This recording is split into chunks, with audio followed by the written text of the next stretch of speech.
히피 조종사의 기적 에어트랜셋 236편 정비 2001년 8월 17일 등록부호 CGITS A330기가 정비고로 입고된다. 롤스로이스 트렌트 772B60 엔진에 문제가 생겼다. 오른쪽 엔진 오일에 금속 조각이 2번이나 발견되었다. 엔진 부품이 비정상적으로 마모되고 있다. 정비팀은 원인을 밝히지 못했다. 엔진을 교체하는 수밖에 없다. 엔진을 북미에서 구하진 못했지만 지구 반대편 롤스로이스 엔진 정비 회사에서 공수할 수 있었다. 엔진을 교체하는 건 대공사다. 주어진 시간은 48시간뿐이다. 문제가 생긴 엔진을 제거한 후 새 엔진을 달아 기능 검사까지 완료해야 한다. 촉박한 일정이지만 미리 부품을 준비해 지체 없이 작업하면 시간을 맞출 수 있다. 후방 유압 펌프를 교체할 때 문제가 생긴다. 홍콩에서 들여온 엔진의 유압 라인과 호환이 되지 않는다.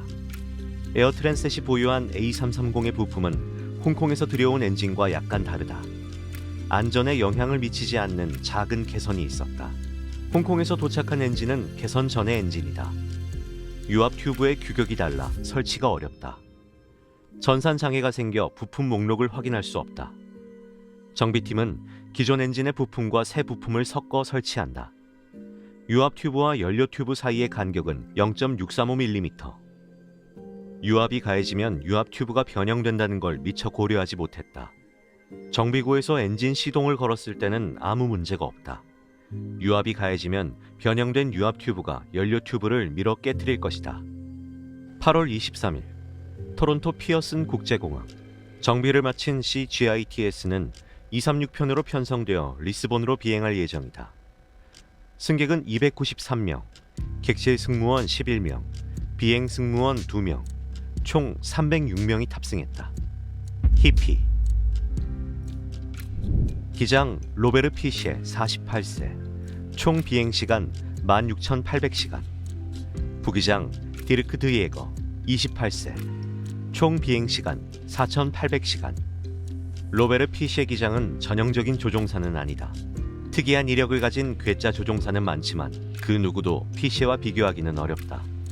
피시에처럼 살면 조종사가 될 수 없다.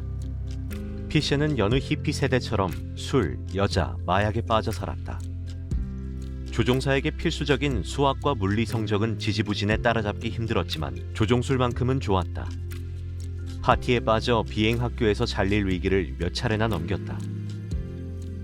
피시의 첫 일자리는 아조레스 군도를 오가는 부시 플라잉이었다. 우리는 항공업계의 불황자였습니다. 날씨에 상관없이 화물이나 승객을 싣고 어디든 갔습니다. 크고 작은 항공사고를 겪으며 지역 항공사에서 경력을 이어갔다. 정석적인 조종사와 마음가짐이 달랐다.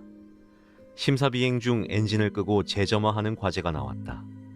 아니야, 피시에. 시동은 걸었지만 절차대로 하지 않았잖아. 두세 단계를 거꾸로 했어. 어쨌든 시동이 걸린 게 중요하지 않나요? 절차보다 직관을 따르는 게 좋았다. 한 번은 따지는 부기장에게 이런 말을 했다. 빌어먹을 수학 공식. 공중에 떠 있을 때 그게 생각이 났어? 퀘벡 항공에 입사해 보잉 737의 부기장이 될 기회를 얻었다. 몇 달 후 석유 파동이 항공업계를 강타한다. 피시에는 다시 비행 낭인이 된다. 자동차 영업사원을 할 때는 상황이 그렇게 나쁘지 않았다. 우수 영맨으로 인정받았지만 비행이 더 좋았다. 어쩌다 보니 수상한 배달 일을 하게 된다. 그 중에는 마약 배송도 있었다. 그 일만큼은 재능이 없었다. 마리화나 500kg을 자메이카에서 미국 시골 공항으로 새벽에 밀수했다. 지역 경찰들이 이용하는 공항이었다. 누가 봐도 의심스러운 비행기가 의심스럽게 착륙하자 경찰차가 가로막았다. 그렇게 체포되어 5년형을 받았다. 깔끔한 에어라인 파일럿 복장에서 오렌지색 죄수복으로 갈아입는데 1년밖에 걸리지 않았다. 그 사이 경기가 풀려 퀘벡 항공은 해고한 조종사를 재고용하고 있었다. 피시에게도 연락했지만 조지아주 감옥에 있던 피시에는 연락을 받지 못했다. 간수보다 죄수가 더 무서운 끔찍한 징역살이다. 16개월을 살고 1985년 3월 19일에 출소했다. 이제 다시는 이전의 삶으로 돌아가지 못한다. 피시에는 바텐더와 웨이터로 생계를 이었다. 여자, 술, 마약에 익숙했기에 그것도 나쁘지는 않았다. 피셰는 그 세계에서는 인정받는다. 그러나 항상 비행할 기회를 노리고 있었다. 1987년 피셰는 농약살포 조종사 일자리를 얻는다. 그 일은 쉽지 않았다. 상급자가 추락해 시신 확인을 해야 했다. 자리가 비어 승진을 하긴 했지만 오래 할 일은 아니다. 1990년 프랑스로 넘어가 비행 일자리를 얻었다. 하필 그해 걸프전이 터져 항공업계가 얼어붙었다. 피셰는 또다시 비행 낭인이 되었다. 캐나다 3위 항공사 에어트랜셋에 수년간 지원서를 냈지만 번번이 거절당했다. 전 세계 항공사 대부분에 지원했지만 누구도 피셰를 고용하지 않았다. 상태가 좋지 않은 빈 항공기를 프랑스에서 아시아로 배달하는 일을 간간히 한다. 위험한 일이지만 할 수 있어서 다행이다. 일이 없으면 택시를 운전한다. 지갑은 비었지만 술과 여자는 끊이지 않았으니 나쁘지 않은 인생이라 생각하며 살았다. 그렇게 돌고 돌아 1996년 3월 그렇게 그리던 에어트랜셋에서 면접 제의를 해왔다. 어린 기장과 함께 비행해도 괜찮겠습니까? 전 정말 괜찮습니다. 이 기회를 얻기 위해 정말 애썼습니다. 전 42살입니다. 기회를 놓치고 싶지 않습니다. L1011 부기장으로 일을 시작했다. 얼마 안 있어 기장으로 승급했다. 2000년 3월 툴루즈로 가서 A330 조종법을 배웠다. 이제 안정적인 생활까진 아니더라도 어머니에게 손 벌리고 형들의 도움을 받던 낭인 생활은 아니다. 2000년 12월에는 미국에서 사면을 받아 입국 심사를 받을 때 마음 졸일 필요가 없어졌다. 이륙. 두 날개 연료 탱크에 총 46.9톤의 연료를 실었다. 이 중 예비 연료는 5.5톤. 예정보다 42분 늦은 시간에 이륙한다. 리스본까지 비행 시간은 4시간 30분이다. 어둠 속의 대서양을 지루하게 건너는 비행이다. 37,000피트까지 상승한 후 헬리팩스를 지나야 한다. 대서양을 건너기 위해 39,000피트 상승 허가를 요청한다. 39,000피트까지 상승하겠습니다. 39,000피트까지 상승하시고 헬리팩스 남쪽 60마일로 지나십시오. 관제사는 단축된 경로를 지시한다. 항공교통과 기상 조건에 따라 경로는 바뀐다.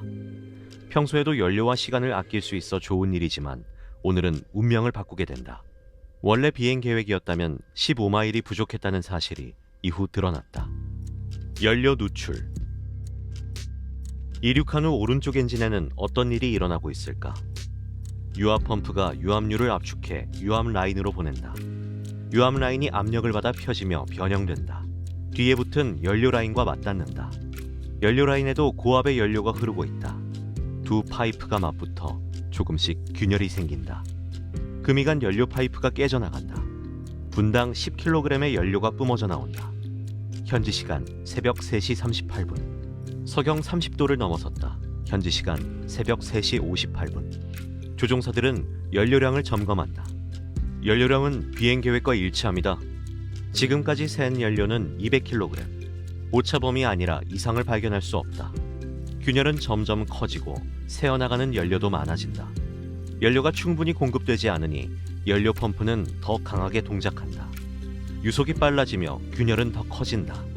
이 상황을 측정하고 경고하는 장비는 없다. 조종사는 문제를 알 수 없다. 징후. 엔진을 통과하며 뜨거워진 엔진 오일은 연료 라인을 지나며 냉각된다. 연료 엔진 오일 열교환 시스템이다. 연료가 누출되어 펌프가 강하게 작동해 유량이 크게 증가한 상태다. 식은 엔진 오일은 점성이 높아 천천히 순환한다. 4시 15분 부기장이 처음으로 이상 징후를 발견한다. 오른쪽 엔진 오일의 양이 훨씬 적습니다. 오른쪽 엔진 오일은 14.5리터, 65도, 압력 150psi. 왼쪽 엔진 오일은 18.2리터, 110도, 80psi. 오른쪽의 온도는 낮고 압력은 더 높습니다. 유지보수팀에 연락해야겠어. 유지보수팀도 답을 알지 못한다. 비정상이라는 건 모두 알지만 왜 그렇게 된 걸까? 실제로 이상이 있는 걸까? 시스템의 단순 오류 아닐까? 에어버스의 자동 시스템은 오류를 만회하려 애쓰고 있다. 오른쪽 날개 탱크의 연료 소모가 많으니 후방 트림 탱크에서 오른쪽 날개로 연료를 보낸다. 조종사들이 눈치채지 못하는 사이 밑빠진 독에 연료가 쏟아지고 있다. 4시 30분 트림 탱크의 연료가 모두 떨어졌다. 오른쪽 날개의 연료 탱크가 급격히 비어간다. 4시 33분 이캠의 연료량 불균형 경고 메시지가 나왔다. 기체의 좌우 무게가 틀어진다. 엔진 페이지 열어봐. 오른쪽 연료 탱크가 거의 비었습니다. 직감. 피시의 기장은 점검 절차를 거치지 않고 직감에 따른다. 교차 공급 밸브를 열어서 왼쪽 탱크에서 오른쪽 탱크로 연료를 보내면 된다. 왼쪽 탱크에서 오른쪽으로 연료가 흘러간다. 기체의 균형이 서서히 바로 잡힌다.